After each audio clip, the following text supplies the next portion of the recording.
ముందుగా ఉంగుటూరు నియోజకవర్గ ప్రజలకు, జన సైనికులకు, తెలుగుదేశం కుటుంబ సభ్యులకు, అలాగే బీజేపీ కుటుంబ సభ్యులకు, జన సైనికులు అందరికీ కూడా హృదయపూర్వక నమస్కారాలు తెలియజేసుకుంటున్నాం.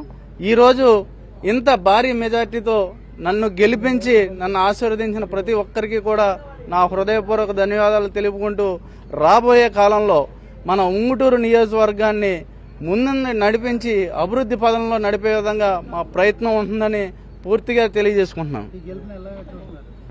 ఈ గెలుపు ప్రజల గెలుపు, ఇది ప్రజాప్రభుత్వం అని మీ ద్వారా తెలియజేస్తున్నాం. మేము 21 అనేది మా అధ్యక్షులు పవన్ కళ్యాణ్ గారు ముందే చెప్పారు. ఆయన ఏదైతే చెప్పారో అదే ఈ రోజు జరగడం జరిగింది. మీ అందరికీ కూడా మెజార్టీ కూడా ప్రజలందరూ కూడా ఈ ముందు గత ప్రభుత్వంలో చేసిన అరాచకాలకి ఇది నిదర్శనం అని మీకు తెలియజేసుకుంటున్నాం. మమ్మల్ని పూర్తిగా నమ్మి మాపై భారీ మెజార్టీ రావడం జరిగింది.